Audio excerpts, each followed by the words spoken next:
La estrella errante nace como una película que quiere hablar de la pérdida de alma del mundo, ¿no? O sea, las estrellas errantes, ya por etimología, son los planetas, es decir, son esos objetos que están en el espacio que giran alrededor de una estrella.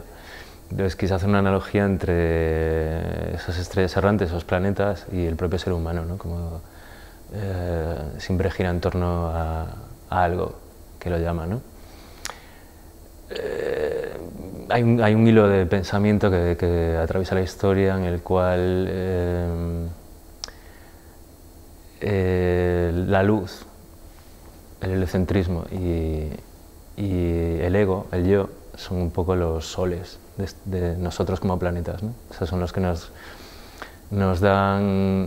permiten tener una órbita para no perdernos, para tener un sentido, para darle un sentido a la vida, aunque sea ilusorio, ¿no? Y me interesaba este juego, ¿no? Entre una estrella de rock and roll, ¿no? Que nunca ha sido estrella, sino que más bien ha sido una estrella errante, una estrella que erra en busca de sí mismo, y la propia pérdida de alma del mundo, ¿no? O sea, la película en sí es una película que no tiene alma, se puede decir que no tiene alma, y justamente porque no tiene alma y porque es exageradamente desalmada, realmente resulta cercana, ¿no? Me interesa. Me interesa también poner patas arriba cierta normatividad del cine.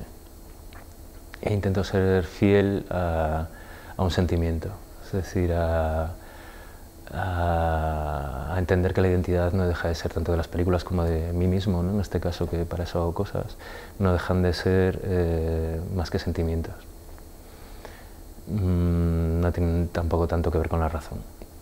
Entonces es una película que juega mucho, juega hasta el punto de auto-boicotearse, ¿no? Digamos que tanto los protagonistas como el espectador, como la película, se están buscando constantemente en un juego que recuerda mucho al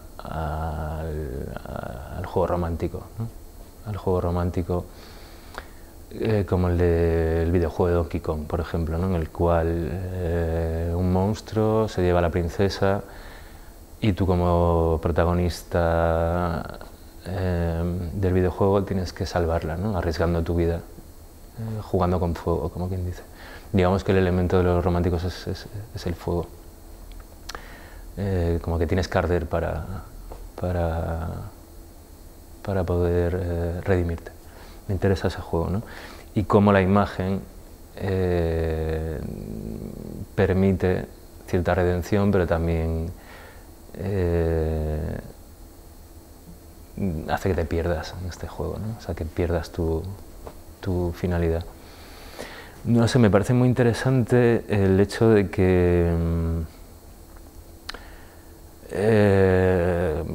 no seamos capaces, en cierto sentido, de deshacernos de esa autodestrucción romántica, ¿no? O sea, de cómo, digamos, deseamos la catástrofe de alguna u otra forma, tanto como sociedad como individuo, ¿no? Por eso generamos esa atmósfera terrorífica y funcionamos a través del terror, ¿no? De esto se aprovechan los estados que no quieren morir, no quieren dejar de ser hegemónicos y alimentan el terrorismo, ¿no? Por ejemplo, o ese miedo al otro, como pues el inmigrante o tal, bueno, este tipo de juegos de disgregación. Y me interesa cómo está emparentado con esa búsqueda del self, ¿no? del uno mismo. Digo self porque fueron un poco los imperistas los que empezaron a hablar de esta pérdida de self. Es decir, digamos que las guerras han llevado a muchas vidas, pero la búsqueda del self, digamos que se han llevado más vidas todavía, aunque sea de una forma metafórica. Creo que la gran máquina de guerra es la que se nos introduce dentro y nos anula por completo, nos desindividúa individualizándonos, ¿no? Y esto no nos permite generar comunidades, ¿no? O sea, por lo menos, digamos, sentido. O sea, cuanto más busquemos el sentido, en este caso con La estrella errante, cuanto más le busquemos el sentido a la película, más perdidos estaremos. Y yo como autor pues también asumo que esa búsqueda de sentido, que es la propia película en sí, no deja de ser un exorcismo para mí, para no volver a hacerlo nunca más, no caer en esa búsqueda de la originalidad que tanto se nos ha inoculado que hay que conseguir, ¿no?, como meta. Por otro lado, siempre he pensado, y no es algo que diga yo, sino que es algo que cualquiera que haya experimentado la literatura fantástica o se interese por la ficción, sea literaria, sea audiovisual o sea musical, ¿por qué no? Me interesa mucho cómo la ficción y la fantasía se acercan mucho más a la realidad que el propio hecho documental. Y que si realmente nosotros hemos perdido fe en la realidad, es decir, no nos creemos las imágenes que vienen y las tenemos que analizar una a una y para buscar ese sentido, es porque hemos dejado de creer en la ficción.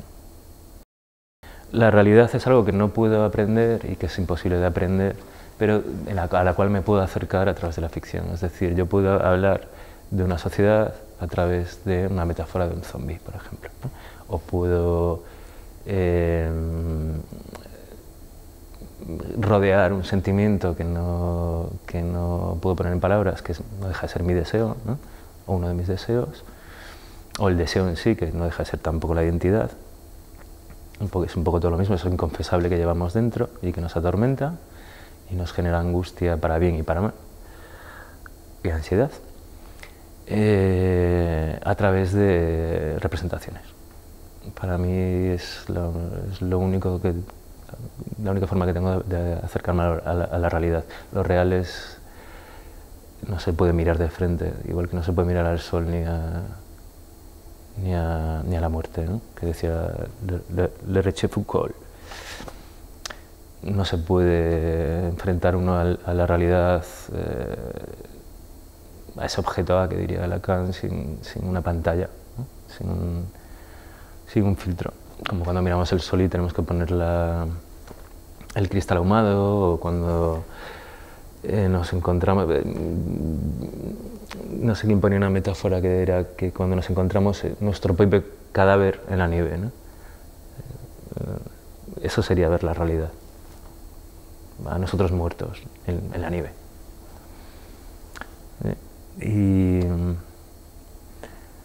Pero me interesa mucho cómo vamos como girasoles hacia la luz, ¿no?, también. Cómo la luz nos permite, la pantalla, las imágenes nos permiten en cierto sentido entrever la realidad, pero también nos ponen en alerta porque nos anestesian, ¿no? Nos deberían poner en alerta por lo menos. Como ese doble rasero de la naturaleza de la imagen, pues me interesa mucho en esta película. Es una película hecha con infografías y con imágenes técnicas, imágenes digitales, de alta definición además. Y como a mayor definición menos vemos, ¿no? O sea, cuanto más vemos, menos vemos. Como cuanto más queremos ver, pues más puntos ciegos ahí dejan estas imágenes, ¿no? Ese juego identitario del propio cine y de nosotros como creadores y espectadores y actores, ¿no?, porque no dejamos de ser tanto creadores como espectadores como actores de nuestra propia vida. Es muy paradójico y bueno, es interesante ponerlo en juego, básicamente sin pretender moralizar ni muchísimo menos, claro. Pero vamos, que sí es cierto que somos más libres que antes, porque podemos ser tantos yos como queramos, pero por otro lado ni siquiera nos planteamos lo que es el yo, ¿no?, cuando vivimos nuestra vida a través de la imagen.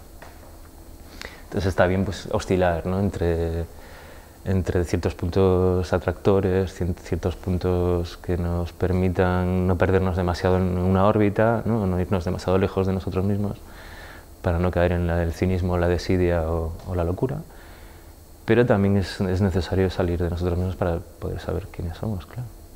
Entonces, en ese juego con la imagen, creo que esta película tiene mucho de eso, ¿no? Es una estrella errante, pero no deja de ser una estrella también, ¿no? Aunque su luz sea reflejada de un sol. No deja de ser también un ente luminoso que tiene vida, ¿no? El sonido es muy importante porque parto de que cuando todo es imagen, es decir, cuando el mundo está generado por imágenes, no por objetos reales, el sonido es hegemónico, es decir, pasa a primer plano.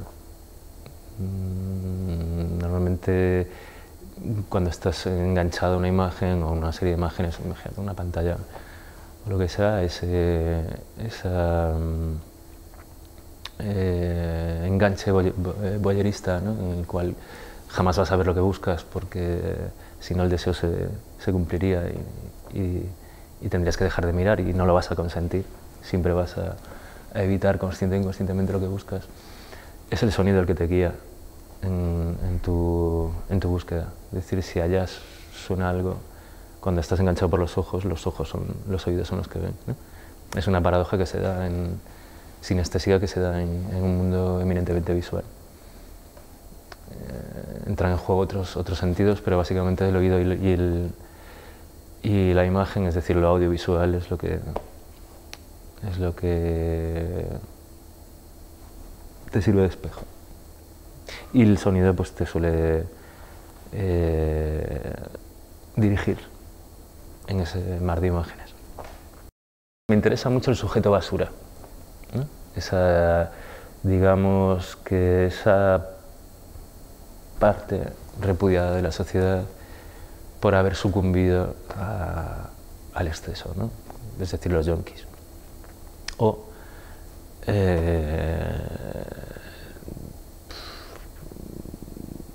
los indigentes, los yonkis o los indigentes.